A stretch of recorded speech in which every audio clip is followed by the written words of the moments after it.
আমি লখিমপুৰত আছো আমাৰ এই সভাখন অসমৰ ৩৭টা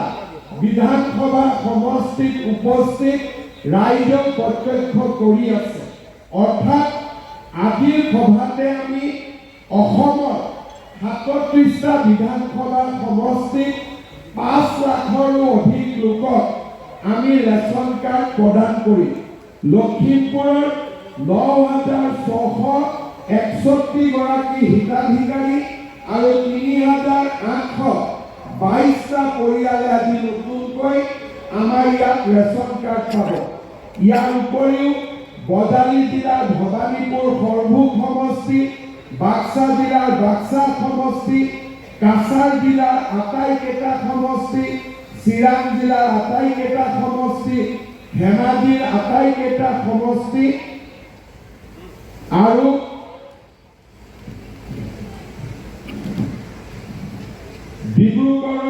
ডিব্ৰুগড় দুলিয়াজান, ডিমা হাছাৰ হাফলং, হাইলাকান্দি হোজাই ৰামদিং, কামৰূপৰ বকো, ছয়গাঁও, পলাশবাৰী, হাজো, শুৱালকুছি, ৰঙিয়া, কমলপুৰ, কামৰূপ মহানগৰ জিলাৰ দিছপুৰ, ডিমৰীয়া, নিউ গুৱাহাটী, কোকৰাঝাৰৰ গোসাইগাঁও, দতমা, কোকৰাঝাৰ আৰু বাওখানগুৰি, পৰ্বতজৰা, নলবাৰী, টিহু, শিৱসাগৰৰ ডিমৌ, তামুলপুৰৰ তামুলপুৰ আৰু গোৰেশ্বৰ সমষ্টিৰ ৰাইজেও আজিৰ সভাতে ৰেচন কাৰ্ড লাভ কৰিব আৰু সকলো ৰাইজে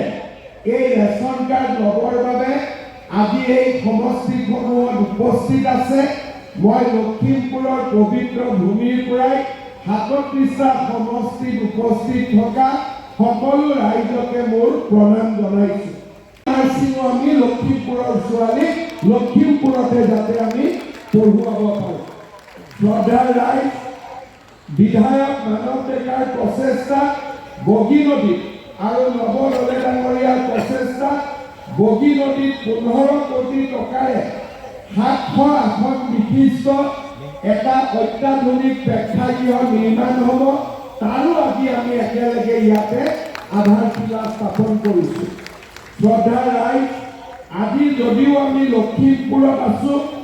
আমাৰ এই সভাখন অসমৰ ৩৭টা